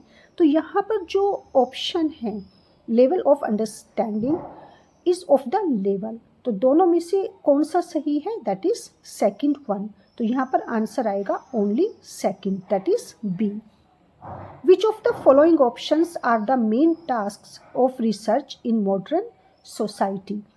मॉडर्न सोसाइटी में रिसर्च का मेन काम क्या है, मेन टास्क क्या है रिसर्च का, किसमें, मॉडर्न सोसाइटी में। मीन्स मॉडर्न सोसाइटी में अगर रिसर्च कर रहे हैं तो उसका जो मेन पर्पस होगा, जो मेन उसका टास्क होगा, वो क्या होगा, to keep pace with the advancement in knowledge. Keep pace with the advancement, जो नॉलेज है मीन्स नॉलेज की एडवांसमेंट में, नॉलेज की इंक्रीमेंट में, उसमें क्या करना, उसके साथ साथ चलना, उसमें कोऑपरेट करना। टू डिस्कवर न्यू थिंग्स, नई न्यू फैक्ट्स को या जो भी नई चीज़ें हैं उनको डिस्कवर करना। टू राइट, तो देखिए ये भी सही है, ये भी सही है, क्योंकि टू के पेस विद, टाइम के साथ नहीं चलेंगे तो वो रिसर्च नहीं होगी, नई नई चीज़ों को डिस्कवर करना। To write a critique on the earlier writing, जो अर्लियर राइटिंग्स हैं, जो पहले लिखी जा चुकी हैं राइटिंग्स, उनको क्या करना, क्रिटिसाइज करना, उन पर एक नोट लिखना, उन पर उनको राइट करना। टू सिस्टमेटिकली एग्जामाइन, और किसी भी चीज़ को एग्जामाइन करना systematically and critically analyse the investigations sources with objectivity. जो भी सोर्सेज हैं, रिसर्च हैं, उनको एनालाइज करना, उनको एग्जामाइन करना, कैसे, क्रिटिकली एनालाइज करना और सिस्टमेटिकली उनको एग्जामाइन करना, इन्वेस्टिगेट करना। तो ये भी हमारा सही है। अब यहाँ पर first, second and fourth, that is first हमारा ये सही है, तो फर्स्ट हमारा यहाँ पर आ रहा है, सेकंड भी यहाँ आ रहा है और फोर्थ भी यहाँ आ रहा है। तो रिसर्च का मतलब दैट इज़ जो मॉडर्न सोसाइटी की यहाँ पर बात आई है, तो ये थर्ड वन को हम यहाँ पर इसे स्किप कर देंगे, इसको हम एक्सक्लूड कर देते हैं। तो हमारा आंसर आ जाएगा यहाँ पर ए। अब यहाँ पर मैच है, match list first interviews and meaning and select the correct answer from the code given below. दो लिस्ट दी गई हैं यहाँ पर और इनमें मैच मिलाने हैं दोनों लिस्ट में। फर्स्ट लिस्ट हमारी इंटरव्यूज़ की है, सेकंड लिस्ट हमारी उनका meaning. Structured interviews, unstructured interviews, focused interviews and clinical interviews. तो यहाँ पर देखिए मैच हैं। स्ट्रक्चर्ड इंटरव्यूज़ आपका pre determined questions, unstructured interviews greater flexibility approach, focused interviews attention on the questions to be answered, and clinical interviews that is individual life experience। तो इस match के base पर हमारा आंसर आएगा ए। Good, ये हमारे 7 questions. Next question is what do you consider as the main aim of interdisciplinary research. तो interdisciplinary research से आप क्या समझते हैं, to bring out holistic approach to research, to reduce the emphasis of single subject in research domain और to oversimplify the problem of research. सिर्फ कि research को क्या करना, जो से ज़्यादा उसको सिंप्लीफाई करना, उसकी जो भी प्रॉब्लम्स हैं उसको ओवर सिंप्लीफाई करना। To create a new trend in research methodology, या रिसर्च मेथोडोलॉजी में क्या करना, एक न्यू ट्रेंड क्रिएट करना। तो यहाँ पर इसका आंसर आएगा to bring out holistic approach to research, research में एक होलिस्टिक अप्रोच को प्रेजेंट करना। तो यहाँ पर आंसर आएगा ए। 9th one is one of the AIIMS of the scientific method in research is. Scientific method research में जो एक साइंटिफिक मेथड होता है उसके काफ़ी ऑब्जेक्टिव होते हैं, एम होते हैं, और उसमें से एक एम और क्या है, इम्प्रूव डाटा इंटरप्रिटेशन। जो डाटा इंटरप्रिटेशन है उसमें क्या, उसको क्या करना, उसको इम्प्रूव करना। एलिमिनेट स्प्यूरियस रिलेशंस, जितने भी जो गलत हैं मीन्स उनको एलिमिनेट करना, जितने भी तरह के गलत रिलेशंस हैं, और कह सकते हैं उनको जो स्प्यूरियस हैं, मैच नहीं है जिनका, या जिनको हम गलत कह सकते हैं, उनको एलिमिनेट करना। कंफर्म ट्रायंगुलेशन, जो ट्रायंगुलेशन है उसको कंफर्म करना, सुनिश्चित करना। इंट्रोड्यूस न्यू वेरिएबल्स, और जो नए मापदंड है उनको इंट्रोड्यूस करना, जो न्यू वेरिएबल्स हैं। तो यहाँ पर आंसर आएगा हमारा बी, एलिमिनेट करना, जो जितने भी त्रुटिपूर्ण या जो अवैध या जिस तरह के गलत रिलेशंस हैं उनको एलिमिनेट करना, that is one of the AIIMS of the scientific method in research. तो आंसर बी है 9th वन का। 10th is the depth of any research can B judged bye. किसी भी रिसर्च की डेप्थ, किसी भी रिसर्च की गहराई किस में है, कैसे जज की जा सकती है, can be judged bye title of the research. क्या किसी भी रिसर्च के टाइटल से ये जाना जा सकता है कि वो कितना गहरा है। ऑब्जेक्टिव्स ऑफ द रिसर्च, उसका ऑब्जेक्टिव क्या है, उसका पर्पस क्या है। Total expenditure on the research, ये जो भी हमने रिसर्च की है उस पर हमने कितना ज़्यादा खर्चा किया है, मीन्स जो भी खर्च की गई हमारा अमाउंट है, क्या उससे हम उसकी डेप्थ का पता लगा सकते हैं, जज कर सकते हैं।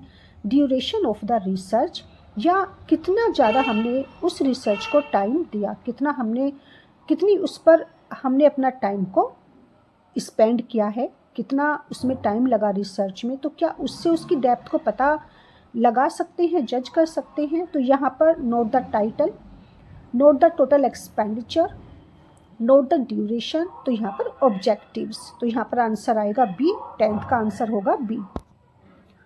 अब कुछ क्वेश्चंस ऐसे आते हैं 4 to 5 क्वेश्चंस जो हमारे किसी भी गिवन पैसेज या पैराग्राफ पर बेस्ड होते हैं, और ये हमेशा नया होता है, कभी भी पैराग्राफ रिपीट नहीं होता। तो ये पूरा पैराग्राफ बेस्ड है कमीशन, इलेक्शन कमीशन पर।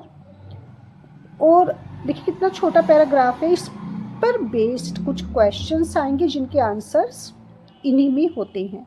तो यहाँ पर है, देखिए the text of the passage reflects और रेजेस सर्टेन क्वेश्चंस। तो यहाँ पर काफ़ी सारे आंसर्स हैं, और जब हम इसको पढ़ते हैं तो हमें इनके आंसर्स भी इसी के अंदर मिलते हैं। तो 11th का जो यहाँ पर आंसर होगा, एक बार देखिए आप, राइट, आप इसका स्क्रीनशॉट ले सकते हैं ताकि आप बाद में इसके आंसर्स को देख सकें। This would ensure fair and free election, independence of the election commission. तो ये क्या एंश्योर करेगा, fair and free election. Okay, जब तक कमीशन नहीं बनाया जाएगा, जो अथॉरिटी होती है कमीशन की, इलेक्शन कमीशन होता है, उसका मेन पर्पस क्या होता है, क्या किस तरह के इलेक्शन कराना, फेयर इलेक्शन कराना। तो यहाँ पर इसका आंसर आएगा डी। तो उस पैराग्राफ से बेस्ड हमारे 15 क्वेश्चंस थे, मीन्स 11 to 15। तो ये 12, 13, 14 एंड 15 ये यहाँ तक है हमारे chief election commissioner. 12th one is according to the passage, the election commission is an independent constitutional authority that is under article number। तो ये एक जो इलेक्शन कमीशन है, एक इंडिपेंडेंट कॉन्स्टिट्यूशनल अथॉरिटी है, और किसके अंडर, किसके अनुसार, तो कॉन्स्टिट्यूशन में जो आर्टिकल नंबर है दैट इज 324। आंसर आएगा ए, 324, राइट। ये लिखा है यहाँ पर, देखिए स्वतंत्रता, that is okay.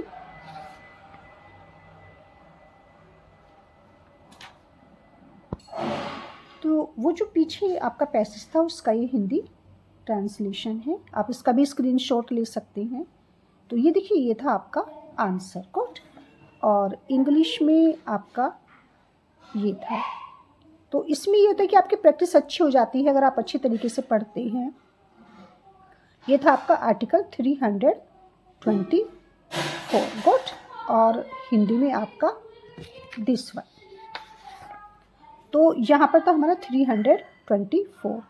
13 independence of the commission means, जब हम बात करते हैं इंडिपेंडेंस की, तो कमीशन में इंडिपेंडेंस का क्या मतलब होता है, have a constitutional status, have judicial power, have legislative power और हैव पॉलिटिकल पावर। तो यहाँ पर एक कॉन्स्टिट्यूशनल स्टेटस, आंसर आएगा ए। Next question is fair and free election means. तो अकॉर्डिंग टू पैराग्राफ, फेयर और फ्री इलेक्शन का क्या यहाँ पर, उससे क्या मतलब हुआ, transparency, regional considerations, role for pressure groups to maintain law and order. तो यहाँ पर आपका आंसर आएगा B, to maintain law and order. The chief, ये लास्ट वन है 15 जो आपका पैसेज पर बेस्ड है। The chief election commissioner can be removed from his office under article.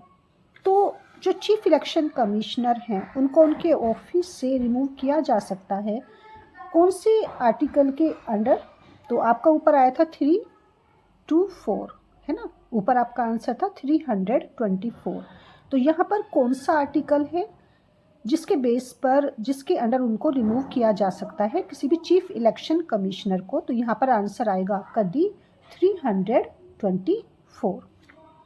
अब ये आपके पूरे क्वेश्चंस थे जो आपके बेस्ड थे पैसेज पर।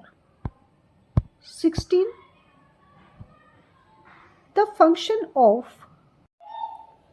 function of mass communication of supplying information regarding the process, issues, events and social developments is known as। किसी भी जो भी मास कम्युनिकेशन होता है, एक जिसे कहते हैं सार्वजनिक कम्युनिकेशन, सार्वजनिक प्रसार, उसका जो मेन उद्देश्य होता है दैट इज सप्लाइंग, क्या सप्लाई करना? Information, okay, regarding the processes, जो भी उसका प्रोसेस है, इश्यूज़ हैं, इवेंट्स है एंड सोशल डेवलपमेंट। तो इस जो प्रोसीजर होता है इसे क्या कहा जाता है? कंटेंट सप्लाई, ग्रेटिफिकेशन, सर्विलेंस और कोरिलेशन। तो यहाँ पर इसका आंसर आएगा कंटेंट सप्लाई, क्योंकि जो भी कंटेंट है उसको सप्लाई करना। 17 आंसर आएगा यहाँ पर A. 17th is the science of the study of feedback system in humans, animals and machines is known as. The science of the study, जो साइंस की स्टडी का एक प्रोसीजर होता है, उसकी जो एक प्रक्रिया है, तो उसमें feedback system in human, animals and machine, तो उसे कैसे जाना जाता है? इज नोन एज, उसे जानते हैं that is cybernetics.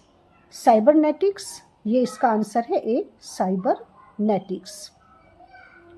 Reverse communication response analysis और सेलेक्टिविटी स्टडी, तो आंसर आएगा A, cybernetics, the science of the study of feedback systems. 18 is networked media exist in interconnected. Network media exist, जो network का media होता है वो that is in interconnected. Network का जो प्रसार होता है, उसकी एक प्रोसेस होता है, उसकी जो प्रक्रिया होती है वो किस में पॉसिबल है? इज इंटरकनेक्टेड, वो किससे इंटरकनेक्टेड है, किस में पॉसिबल है? Social environment, economic environment, political environment और technological environment.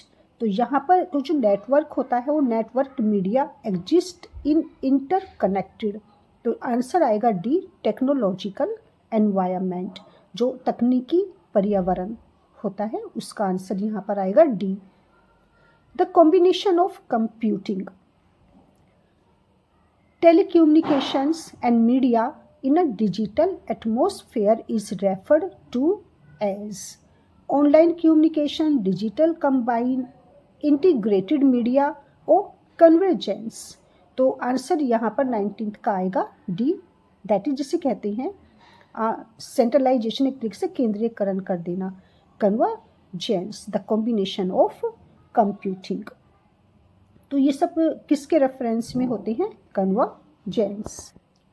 Next 20th one is a dialogue between a human being and a computer program that occurs simultaneously in various forms is described as। जो communication होता है simultaneously human में और computer, means human और computer program के बीच जो भी communication होता है तो उसमें जो वेरियस फॉर्म्स होती है उसे क्या कहा जाता है? That is interactivity. तो यहाँ पर आंसर आएगा D, interactivity.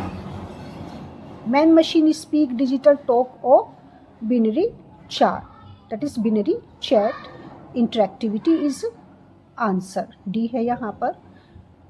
Insert the missing number, insert the missing number, अब यहाँ पर इसका आंसर आएगा यहाँ पर सी।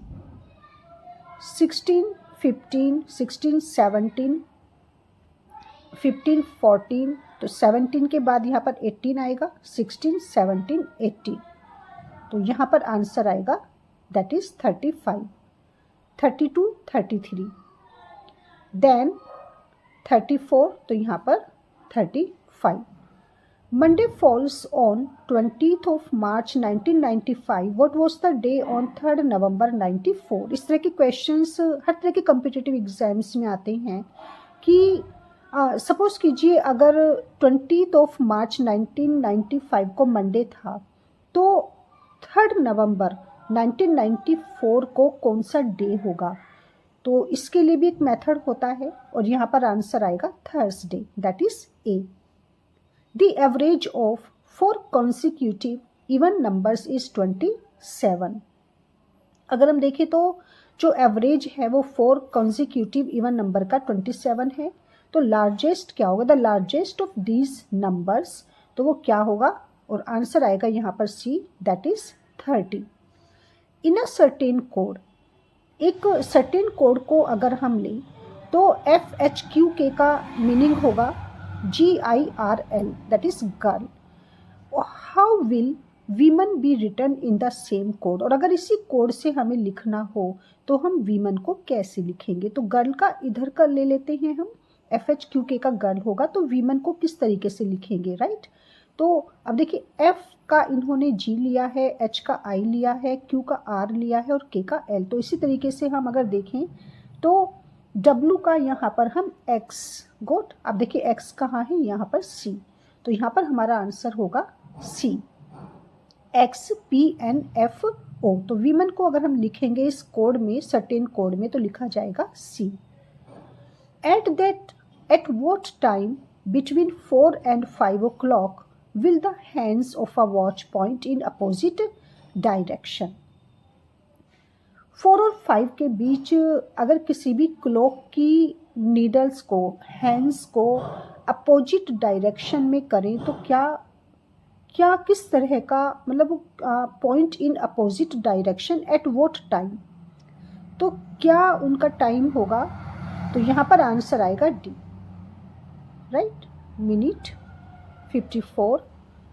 देन ये 25 का आंसर हमारा करेक्ट होगा D.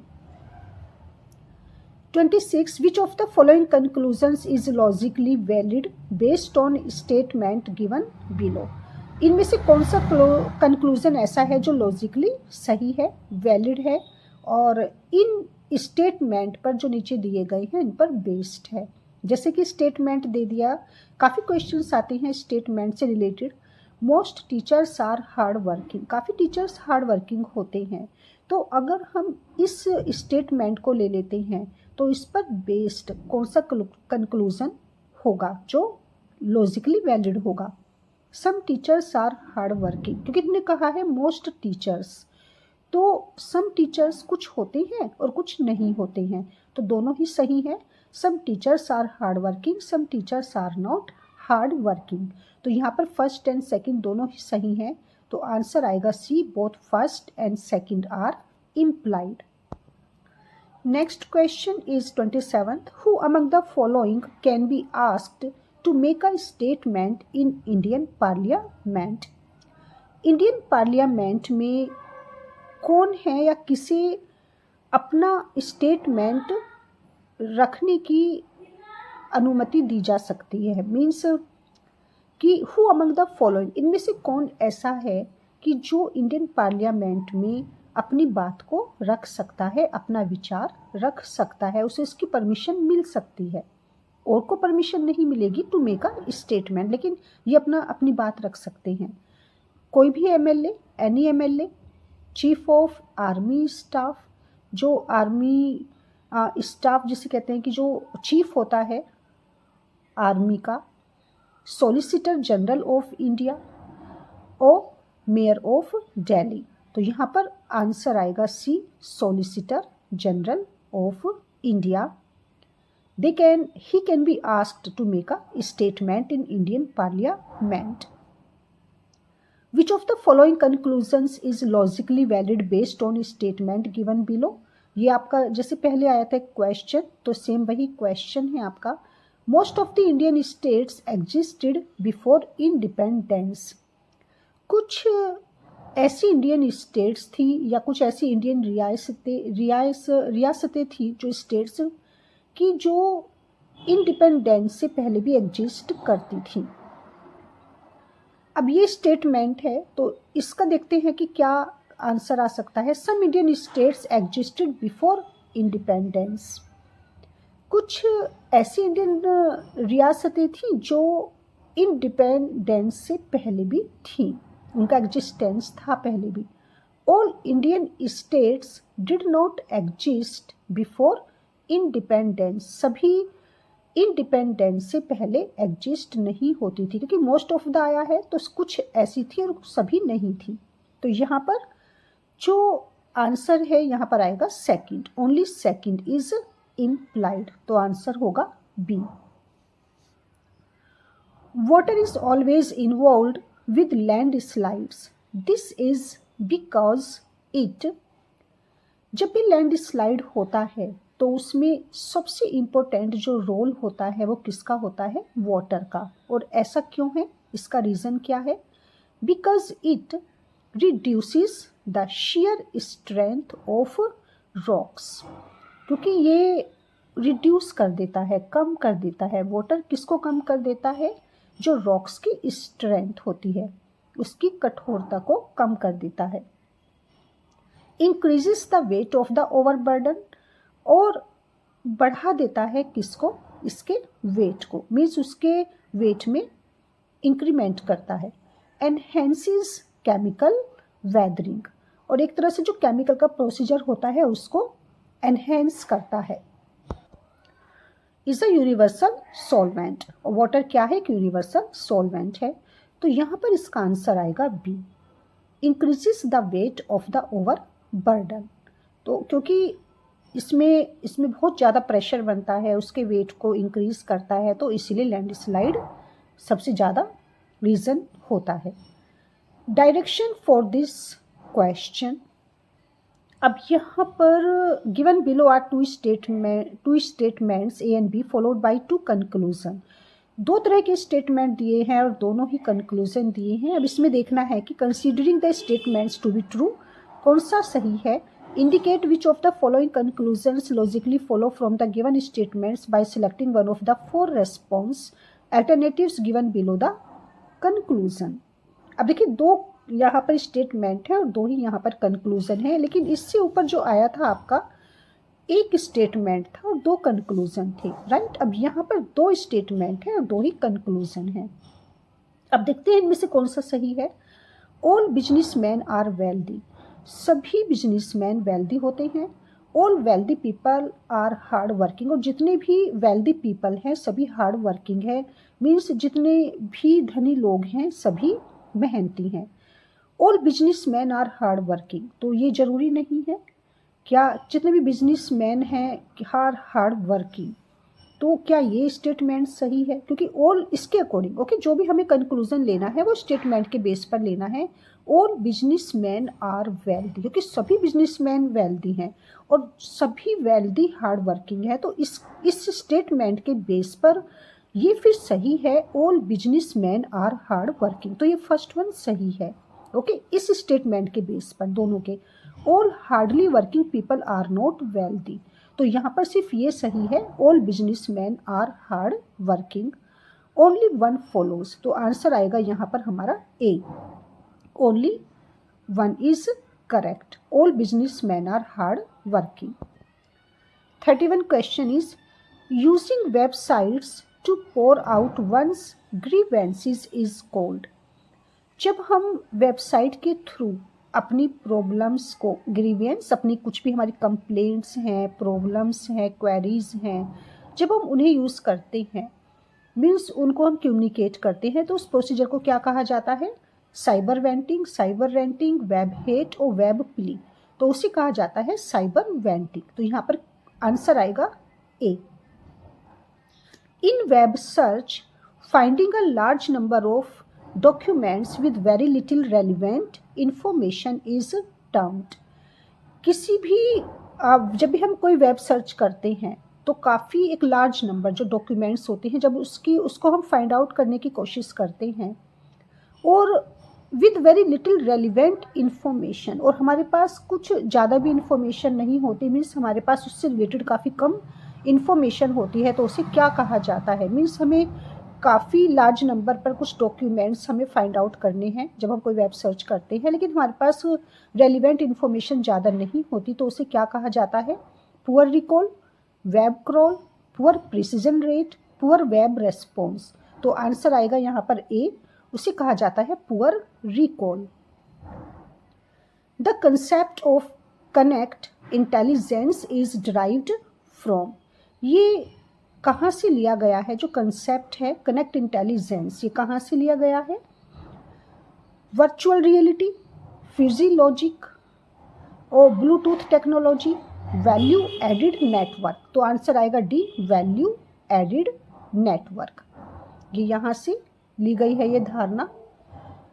34, use of an ordinary telephone as an internet appliance is called. तो क्या कहते हैं? जो एक ऑर्डिनरी टेलीफोन का हम जब यूज़ करते हैं कैसे? एज एन इंटरनेट अप्लायंस, तो उसे क्या कहा जाता है? Voice net, voice telephone, voice line और वॉइस पोर्टल। तो उसे कहा जाता है, आंसर सी आएगा, voice line. Video transmission over the internet that looks like delayed live casting is called. Video transmission, internet पर जो वीडियो ट्रांसमिट करते हैं तो वो इंटरनेट पर वो किसकी तरह दिखाई देती है? Delayed live casting is called. Okay, ऐसे लगता है इसे क्यों डिले हो रही हैं लाइव कास्टिंग, तो उसे क्या कहा जाता है? Virtual video, video shift, direct broadcast और रियल टाइम वीडियो। तो आंसर डी है, real time video. 36 is which is the smallest north east state in India? India में सबसे छोटा, ओके, द स्मॉलेस्ट, सबसे छोटा नॉर्थ ईस्ट स्टेट कौन सा है? दैट इज त्रिपुरा, मिजोरम, मेघालय और मणिपुर। और आंसर आएगा यहाँ पर C, Mizoram. 37 is Tamil Nadu coastal belt has drinking water shortage due to. Tamil Nadu की जो कोस्टल बेल्ट है, जो कोस्टल एरियाज़ हैं, तो वहाँ पर क्या रीज़न है? जो ड्रिंकिंग वाटर है उसकी काफ़ी शॉर्टेज है, तो क्या कारण है कि वहाँ पर पीने का पानी इतना ज़्यादा कम है? High evaporation, sea water flooding due to tsunami, over exploitation of ground water by tube wells, seepage of sea water. तो इसका रीज़न है डी आंसर होगा, सीपेज ऑफ सी वाटर। जो यहाँ पर 38 question is while all rivers of peninsular India flow into the Bay of Bengal, Narmada and Tapti flow into the Arabian Sea because these two rivers follow the slope of these rift valleys. तो इसका तो यहाँ पे answer था सी page of sea water, क्योंकि समुद्री तट पर उनका जो खारा पानी होता है वो वहाँ से जाता रहता है और यही रीज़न होता है कि वहाँ पर ड्रिंकिंग वाटर की शॉर्टेज है, राइट। अब नेक्स्ट क्वेश्चन हमारा 38, while all rivers of peninsular India flow into the bay of Bengal, Narmada and Tapti flow into the Arabian sea. तो क्या कारण है कि वो सारी नदियाँ वहाँ जाती हैं? बिकॉज दीज टू रिवर्स, जो ये दो नदियाँ हैं, follow the slope of these rift valleys. तो यहाँ पर इसका आंसर आएगा A, follow the slope of these rift valleys. तो जो एक स्लोप है, जो ढलान है घाटी का, जो वैली है, जो घाटी का ढलान है, वो उसके अकॉर्डिंग ही बढ़ती हैं आगे। तो 38 का आंसर आएगा ए। 39, सॉइल्स इन द मेहंदी delta Mahanadi, it is Mahanadi, soils in the Mahanadi delta are less fertile than those in the Godavari delta because of. जो महानदी डेल्टा की भूमि है वो कहीं ज़्यादा फर्टाइल है, तो ऐसा क्या, ऐसा रीज़न क्या है? Means fertile than those in the Godavari delta. Reason क्या है? Erosion of top soils by annual floods. तो यहाँ पर इसका आंसर भी ए आएगा। एरोजन कहते हैं जो कटाव हो रहा है, जो उसका टॉप है, जो सतही भूमि है। एनुअल फ्लड्स, और किसके कारण, जो एनुअल फ्लड्स आती है उसके कारण इरोजन हो रहा है उसके टॉप पर, जो टॉप की मिट्टी है उसका कटाव हो रहा है, वो उसका रीज़न है। कि जो महानदी डेल्टा की मिट्टी है, उसकी जो भूमि है, उसकी फर्टिलिटी कम है किससे, गोदावरी डेल्टा से। तो यहाँ पर 39 का आंसर है ए। 40, which of the following institutions in the field of education is set up by the MHRD government of India? Indian government के MHRD जिसे कहते हैं मानव संसाधन जो विकास मंत्रालय है, तो इंडियन गवर्नमेंट की किस एजुकेशन की इन्होंने यहाँ पर किस संस्थान की या किस एजुकेशन इंस्टीट्यूशन की यहाँ पर इन्होंने स्थापना की है। मीन्स कौन सी ऐसी एजुकेशनल इंस्टीट्यूशन है जिसकी स्थापना की गई है इंडियन गवर्नमेंट के MHRD के द्वारा। तो यहाँ पर है Indian council of world affair, that is mythics society Bangalore, national Bal Bhavan और इंडिया इंटरनेशनल सेंटर। तो यहाँ पर आंसर सी आएगा 40 में, नेशनल बाल भवन न्यू दिल्ली। 41 में यहाँ पर है हमारे aerosols have potential for modifying climate. Aerosols interact with both short waves and radiation. तो दोनों में से कौन से सही हैं और कौन से गलत हैं कि एटमॉस्फेयर में हैव पोटेंशियल फॉर, तो यहाँ पे आंसर आएगा इसका A. Both A and R both A and R, assertion and reason दोनों ही सही हैं, और R is the correct explanation of A. क्योंकि जो एरोसोल्स होते हैं उनमें इतनी पावर होती है कि वो क्लाइमेट को मॉडिफाई कर सकते हैं। जो एरोसोल्स मीन्स कि जो एक एटमॉस्फेयर में जो पार्टिकल्स होते हैं जो तैरते रहते हैं, उनमें इतनी एबिलिटी होती है या उनमें इतनी पावर होती है, right. Aerosols interact with both short waves and radiation, तो दोनों ही सेम है, दोनों ही सही है, तो आंसर आएगा यहाँ पर ए।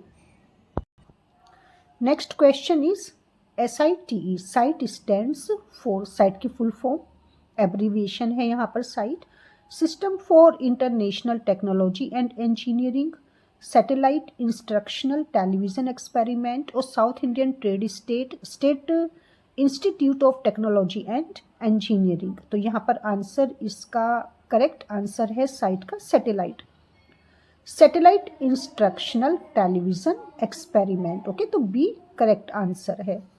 43, what is the name of the research station? क्या नाम है उस रिसर्च स्टेशन का established by the Indian government, जो इंडियन गवर्नमेंट ने एस्टैब्लिश की है, किसके लिए? For conducting research eight Antarctic. Means Antarctic पर जो एक रिसर्च स्टेशन इंडियन गवर्नमेंट ने इस्टेब्लिश किया है उसका क्या नाम है और किसके लिए किया है रिसर्च स्टेशन? वो रिसर्च करने के लिए। तो उसका नाम है दक्षिण Gangotri, Yamunotri, Uttari Gangotri, none of the above. तो ये जो रिसर्च स्टेशन है इसका नाम है दक्षिण गंगोत्री, आंसर आएगा ए। 44, ministry of human resource development.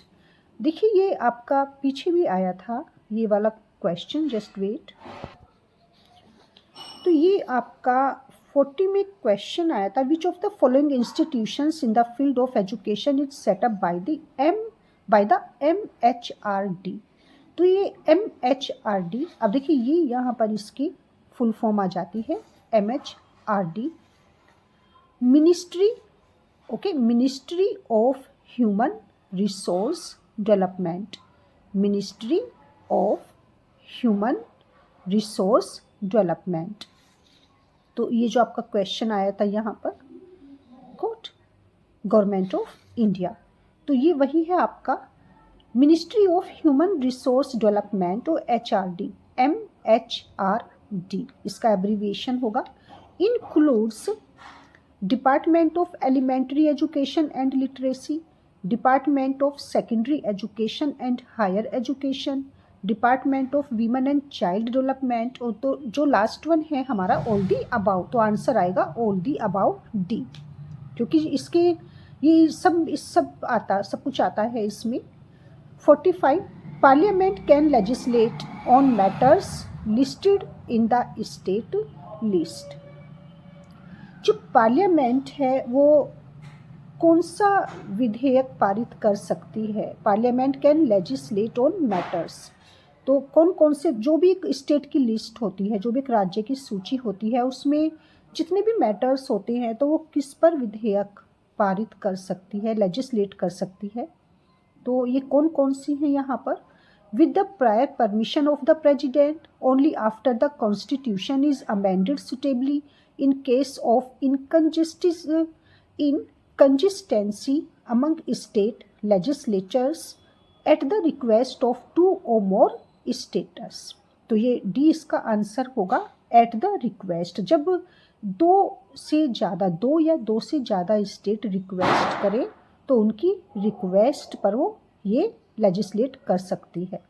तो ये था हमारा 45। उसके बाद फिर हमारे 46। अब इसमें देखिए 46 में यहाँ पर इन्होंने लिखा है question number 46 to 50 not for visually handicapped candidates. Okay, तो ये किसके लिए नहीं है? जो विजुअली हैंडीकैप्ड कैंडिडेट्स हैं। तो यहाँ पर इन्होंने ये एक the following pie chart indicates, तो इसमें क्रिकेट, फुटबॉल, हॉकी इनका रेशियो दिया है कि 10%, 12%, 25%, और उसके बेस पर ये क्वेश्चंस दिए हैं 46 to 50। The ratio of the total expenditure on football to that of expenditure on hockey is. तो इसको अगर हम ऑब्जर्व करते हैं तो इसके अकॉर्डिंग हमारा यहाँ पर आंसर होगा बी, क्योंकि जो रेशियो है हमारा of the total expenditure, that is answer is B. Next question is, if the total expenditure on sports during the year was rupees, it is 1 crore 20 lakh, how much was spent on basketball? तो अगर 1 crore 20 lakh spend हुआ है basketball पर total, तो answer आएगा यहाँ पर ए, 9,50,000। तो 47 का आंसर होगा ए।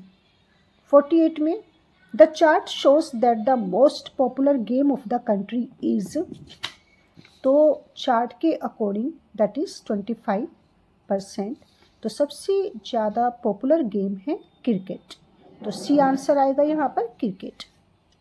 Out of the following countries expenditure is the same on, तो यहाँ पर हमारा that is golf and basketballs. Okay, दोनों का सेम है गोल्फ, तो यहाँ पर बी आंसर आएगा गोल्फ एंड बास्केटबॉल।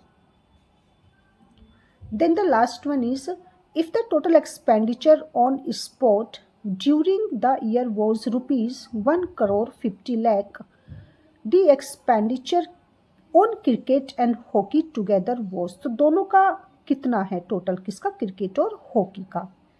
तो ये यहाँ पर आपका आंसर आएगा, इट इज, देखिए इसको, तो यहाँ पर आपका आंसर आएगा ए, दैट इज 50 का आंसर आएगा यहाँ पर ए।